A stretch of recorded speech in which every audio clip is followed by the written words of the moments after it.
How can you help the human race, the human species, progress? At the end of the day, the human animal is a social animal. And our very survival depends on our ability to form communities, to form cultures. When we're surrounded by people who believe what we believe, something remarkable happens. Trust emerges. And make no mistake of it, trust is a feeling, a distinctly human feeling. You know, we all have friends who are total screw-ups, and yet we still trust them, right?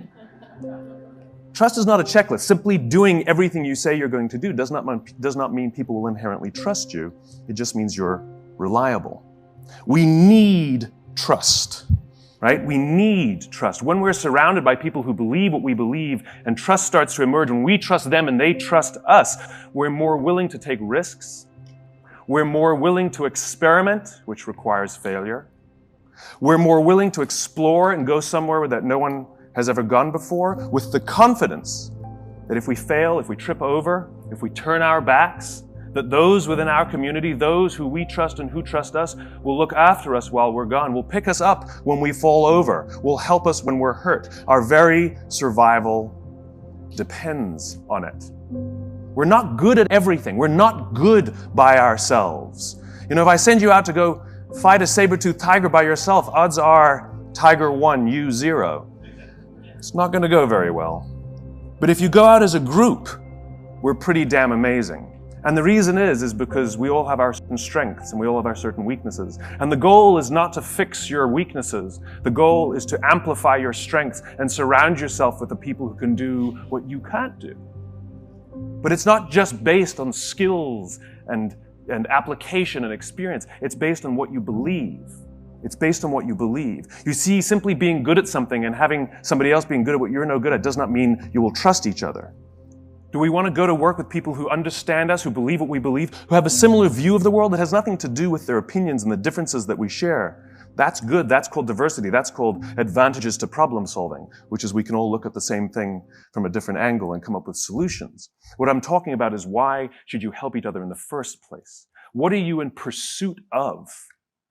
Now, the question is what creates that sense of values and beliefs? What creates that sense of trust? Right? Our very human instinct. We know how to find people who believe what we believe. Our survival depends on it. We're biologically gifted with this idea. If I ask you to go out in the street and find all the people who believe what you believe, you know exactly what to do. You're going to strike up conversations. You're going to start talking to people. And either you'll have a good feeling about them or you won't. Either you'll have chemistry, whatever that means, or you don't. Sometimes it's quick, sometimes it's slow. But we know how to do it. It's called making friends. It's called dating. It's called networking. We have the innate ability to do it. The problem is it's not scalable. The problem is you're the only one who had that gut feeling. This is why we don't research everything. We don't need access to all information. Let's say you want to go buy a new television, right? So you do all your research, consumer reports, look it all up, right? I know what I'm going to buy. I know what I'm going to do. I'm getting the LG. It's the best on the market. Can't wait to get it, right? So that's what you've decided to do this weekend. That Friday night, you go over to a friend's house, your friend, the gadget guy, the guy who has the first of everything, right? And you go to his house and you can't wait to show off and share with him what you're going to do with all your research. And you say, I'm getting the new LG. And he says, nah, man, get the Sony. It's so much better. In that one instant, either he's completely turned all of your research on its head, and you're going to have to go back and do all the research again. Is he right? Should I trust him? Should I believe him? Or you just bought a Sony. All that marketing, all that research, out the tubes, down the drain. It doesn't matter. Because the person that you trust, the person from within your community, told you that you should get the Sony. And you trust him. He knows more than you. He must be right. I trust him. I don't have to know everything. Again, you're walking down the street. You accidentally bump shoulders with somebody and they say, where are you going? You say, oh, I'm going to Best Buy to get the new LG. They go, don't get the new LG. I know everything about this stuff. Get the Sony. Crackpot, right? You're going to ignore the person. We don't trust everyone. We trust people from within our community. But you have to know what to look for. Every single piece of communication we make, every decision we make in our lives is a piece of communication. Every decision we make in our lives as individuals or as organizations is a piece of communication. It's our way of saying something about who we are and what we believe. This is why authenticity matters. This is why you have to say and do the things you actually believe, because the things you say and do are symbols of who you are. And we look for those symbols so we can find people who believe what we believe. Our very survival depends on it. So if you're putting out false symbols, you will attract people to those symbols, but you won't be able to form trust with them.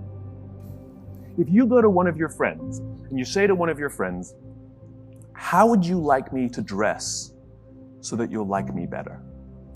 How would you want me to address you? How do you want me to speak so that you'll like me more?" Right? Your friends are going to look at you and be like, "What are you talking about?" You're like, come on. What should I wear so that you'll find me more appealing? And how would you like me to speak to you so that you'll like me more? And your friends are going to tell you, "Just be yourself. That's why I like you. Just be yourself." Now think about what we do in industry. What do? We do market research, and we go out and we ask the customers, what kind of things, what style should we speak to you? How should we decorate ourselves? What kind of things are you drawn to so that we can do those things so you'll like us more? It's just as ridiculous. It's just as ridiculous. Organizations should say and do the things they actually believe, and they will attract people who believe what they believe. Or they can choose to lie, and at the slightest hint that they might be lying, cynicism sets in. And people start saying, "I'm not sure I can trust these guys," because there's not a lot of consistency in all the things they say and do, which means they can't have a very strong belief set, or they're lying to me. And we call them inauthentic. The entire process of asking other people who we should be is inauthentic. That's hilarious to me. All these positioning studies we do are inherent. We're going to do a study to find out from people so we can be more authentic. That's hilarious. Say and do what you actually believe, and the symbols you put out there, the things you say and the things you do, those red hats are ways that people can find you. People put Harley-Davidson logos on their body to say something about who they are. Corporate logo. Ain't no Procter & Gamble's tattooed on anybody's arm. Because Harley means something. They stand for something. People put that tattoo on there not to tell you that they own a motorcycle. They put that tattoo there to tell you something about themselves. You ever see anybody with a Mac laptop put a sticker over that beautiful shining apple? Ain't never gonna happen. Then how will you know who I am? Do you ever see anybody with a PC break out the Windex to clean out their computer? Mac people? Have you ever seen a dirty Mac? Doesn't exist. Does not exist. Why? Because it's who I am. These are symbols we use. The companies that are crystal clear in what they believe, and they're disciplined in how they do it, and they're consistent in what they do, and everything they say and everything they do serves as a symbol of the set of values and beliefs. We use those symbols to say something about who we are. We surround ourselves with the people and the products and the brands that say something about who we are. And when we can find the people who believe what we believe, we're weirdly drawn to them because our very survival depends on it. We need it. And so the more you can give of yourself, the more you can give of what you believe, the more you can with discipline, say and do the things you actually believe, strange things start to happen. We go to work every day and we sit at our computers and we sit at our desks and we solve problems by sending emails. Get up and go talk to somebody. It's called human interaction. And it's a beautiful, beautiful thing. If we're willing to give to the person next to us, it's amazing what they'll be willing to give to us, right? And again, our very survival depends on this. We need to trust each other, and we're more willing to trust somebody who's willing to help us. I hate the whole self-help industry, right? How can you be happy? What are the 5 steps you can follow to be a millionaire? What are the 7 steps that you need to get the career that you want? You know, me. What about helping the guy next to you? What are the 5 steps that you can do to help the person next to you lose some weight? What are the 7 steps that you can follow to help the person next to you find the job that they want? Do you know how we get fulfillment? You can be happy because you did things at work. You can be proud because you did things at work. You can be excited because you had a big success at work. But you know how you feel fulfilled at work? When you do something for someone else. It's the only way we get that feeling. It's the only way we get that feeling. Do you know why the statistics say that over 90% of people don't feel fulfilled by the work they do? It's not because of the job. It's not because of the pay. It's not because of the benefits. It's because we don't help each other anymore. We sit in our cubes and we work. And anything that we turn to anybody is because we need something. We need to get something. And yet we don't put ourselves out there simply for no other reason than to help somebody else. You know what generosity is? Generosity is doing something for someone else expecting nothing in return. At no point ever. I did something for him. Why won't he help me? It's not an equation. It's designed to help you feel good. And Mother Nature has given us this feeling when we do something for someone else to encourage us to do it. Because when we are in groups, when we are surrounded by people who believe what we believe, trust emerges and our very survival and progress goes up. I did a little experiment with a homeless person. Not like on them, it's not like electrodes. With them, voluntarily helped me. Because the whole idea of giving, right? You've all walked down the street and you've all seen someone begging and you either have or haven't thrown a few pennies in their cup. When you do, you feel good. You bought that feeling. That is a legitimate commercial transaction. You know, commercial transactions are defined as the exchange of consideration. There was an exchange of consideration here. You gave money, you got the feeling of goodwill. You paid for that feeling. If you didn't give money, you either feel nothing or you feel bad. You can't feel good by not giving. All right? You paid for that feeling. So now the question is, how is that person encouraging us to give? The joke is, they act like every corporation in the world. They talk about themselves. Me, me, me, me, me, me, me, right? Like they sit there with their little outdoor advertising, little sign, right? And it says, I'm homeless, I'm hungry, I got 12 kids, I'm a veteran, God bless. They got it all in there. Trying to appeal to somebody, the religious vote, the veteran vote, you know, the child sympathizer. Surround yourself with lots of pets, go for that one too, right? All in an attempt to get something from someone. Takers, not givers, right? All about me. Well, what do corporations do? We've added more RAM, we've added more ROM, we've added more speed. This one's number one. We're the biggest, we're the best. We've been around since 1969. We're better than them, we're faster than them. We're more efficient than that one. Me, me, me, me, me, me, me, me, me, me. And so even if we buy their product, guess what? I don't really feel much. So I did this little experiment. I found a nice homeless lady on the streets of New York who's willing to help out. And I learned that with her sign, which was pretty typical, I'm homeless, I'm hungry, blah, blah, blah, she makes between $20 and $30 a day for a day's worth of work, 8 to 10 hours of sitting there selling goodwill. 8 to 10 hours, she'll make $20 to $30. $30 is considered a good day. I changed her sign, and the new sign made her $40 in 2 hours. And then she left. It's one of the reasons she's homeless is because she's decided that she only needs $20 to $30 a day to live. If she stayed, she would have made $150. The point is she made $40 in 2 hours. What did the sign say? The sign said, if you only give once a month, please think of me next time. It has nothing to do with the taker. It has everything to do with the giver. And what are the objections people give when they don't give? I can't give to everyone. How do I know that they really need it? And so I addressed both those concerns. I know you can't give to everyone. So if you only give once a month, my cause is legitimate. I will still be here when you're ready to give. $40, 2 hours. Make it about them, not about you. The fact of the matter is 100% of customers are people. And 100% of clients are people. And 100% of employees are people. I don't care how good your product is. I don't care how good your marketing is. I don't care how good your design is. If you don't understand people, you don't understand business. We are social animals. When you go out on the street in an area where you don't belong, where you're not amongst people who believe what you believe, and you see somebody with the same badge as you and you haven't met them yet, you're going to go, Hey. Why?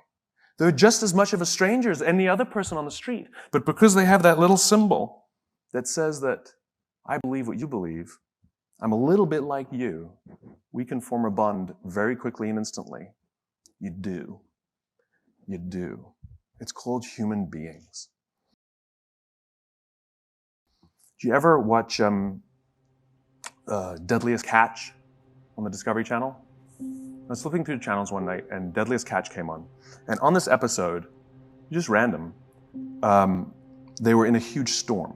Now, for those of you who don't know Deadliest Catch, they take these crab fishing boats out in the Bering Sea, which is like terrible. And they put cameras on them and we watch, right? The reason that's, I guess, significant is because these crab fishermen have, I think, one of the top 5 deadliest jobs in the world. You know, I don't know what the exact number is, but dozens of fishermen die every year doing this. We apparently find that entertaining, which it actually is. So they have cameras only on 5 or 6 of the ships, even though there are many, many, many ships that go out fishing every season. And they don't really come into proximity with each other because, you know, the ocean's huge, and they usually sabotage each other and give each other false information because they're all competitors. They're all looking to get the crabs and, you know, make sure that they find them and somebody else doesn't. And, yeah, it's business, right? It's just business. It's okay. We all do the same thing in our own companies. And in this one episode, this big, huge storm was so violent that they had to bring all the pots, which are the big cages that they catch the crabs in. They had to bring all the pots back on the boat and wait out the storm. And just by dumb luck, one of the boats that had cameras on it was in proximity of a boat that didn't have cameras on it. And so they had secured all their pots on the deck, and so they started filming the other boat. And they filmed a guy climbing on the outside of the cage, securing the pots. And all of a sudden, a huge wave hits the side of the boat, and the guy's not there anymore. And the people on the boat with the cameras start screaming, "Man overboard, man overboard, man overboard." And they turn their boat towards where they think he might be. He's a stranger, they don't know him, they don't know the crew members of the other boat, and yet they react. And they turn towards him. And they find him in the drink. And for those of you who don't understand how dangerous this is, if the water is so cold that if you're in the water for, I think that it's a minute or a minute 30, hypothermia will set in and you die. And they come upon him and he's screaming, "Don't let me die, don't let me die." And they pull him on board, not out of the woods yet. They strip off his clothes because it's wet and cold, and they wrap blankets around him to prevent hypothermia from setting in. And he survives. And it's overwhelming. And the captain comes down, and this is all on, I mean, you can go watch it on TV. The captain comes down, and he hugs this stranger, this young man, his competitor. He hugs this guy as if he's his own son. I lost it.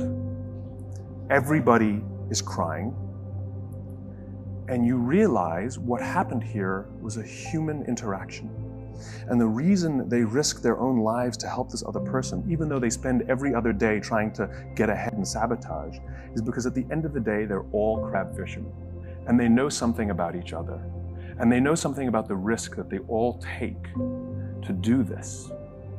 And when push comes to shove, they will put themselves out there to help each other for no other reason than they get it. They're one of the same. I will promise you that every single member of that crew that day went home with a feeling of fulfillment.